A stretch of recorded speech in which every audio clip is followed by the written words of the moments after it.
एक राजपुरोहित थे। वे अनेक विद्याओं के ज्ञाता होने के कारण राज्य में अत्यधिक प्रतिष्ठित व्यक्ति थे। बड़े बड़े विद्वान उनके प्रति आदर का भाव रखते, पर उन्हें अपने ज्ञान का बिल्कुल भी अहंकार नहीं था। उनका विश्वास था कि ज्ञान और चरित्र का योग ही लौकिक और परमार्थिक उन्नति का सच्चा रास्ता है। प्रजा की तो बात ही क्या है, खुद राजा भी उनका सम्मान करते थे, उनके आने पर उठकर आसन देते थे। एक बार राजपुरोहित के मन में जिज्ञासा हुई कि राजमहल में उन्हें आदर सम्मान उनके ज्ञान के कारण मिलता है या चरित्र के कारण। इसी जिज्ञासा के समाधान हेतु उन्होंने एक योजना बनाई। अब योजना को क्रियान्वित करने के लिए राजपुरोहित राजा का खजाना देखने गए।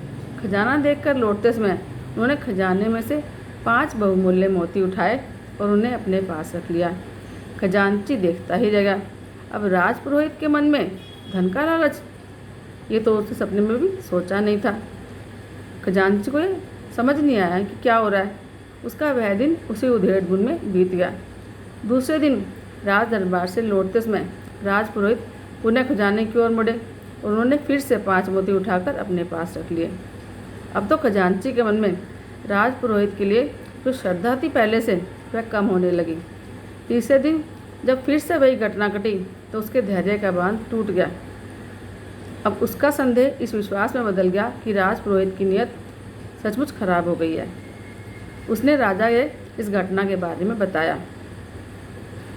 राजा को इस सूचना से बड़ा आघात पहुंचा। उनके मन में राजपुरोहित के लिए आदर भाव था, तो वह जो आदर भाव है ना, खंड खंड हो गया। चौथे दिन जब राजपुरोहित सभा में आए तो राजा पहले की तरह न तो सिंहासन से उठे, न उन्होंने राजपुरोहित का अभिवादन किया। यहाँ तक कि राजा ने उनकी ओर देखा भी नहीं। अब राजपुरोहित तत्काल समझ गए कि योजना रंग ला रही है। उन्होंने जिस उद्देश्य से मोती उठाए थे, वह उद्देश्य अब पूरा होता हुआ नजर आने लगा। यह सोचकर राजपुरोहित चुपचाप अपने आसन पर बैठ गए। राजसभा की कार्य पूरी होने के बाद जब अन्य दरबारियों की भांति राजपुरोहित भी उठकर वहाँ से जाने लगे तो राजा ने उन्हें रोकने का आदेश दिया।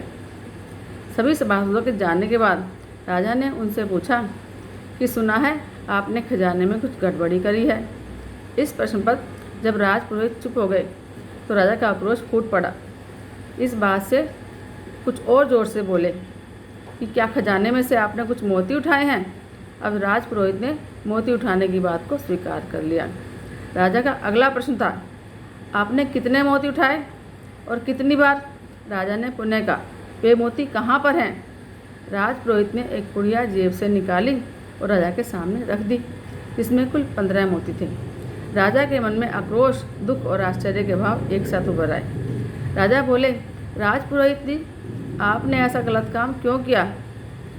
क्या आपको अपने पद की गरिमा का बिल्कुल भी ध्यान नहीं रहा। ऐसा करते समय क्या आपको लज्जा भी नहीं आई। आपने ऐसा करके अपने जीवन भर की प्रतिष्ठा को धूल में मिला दिया। आप कुछ तो बोलिए, आपने ऐसा क्यों किया। राजा की अकुलाहट और उत्सुकता देखकर राजपुरोहित ने राजा को पूरी बात विस्तार से बताई। वह प्रसन्नता प्रकट करते हुए राजा से कहा, राजन, केवल इस बात की परीक्षा के लिए कि ज्ञान और चरित्र में से कौन बड़ा है, मैंने आपके खजाने में से मोती उठाए। अब मैं निर्विकल्प हो गया हूँ। यही नहीं, आज चरित्र के प्रति मेरी आस्था पहले की अपेक्षा और बढ़ गई है।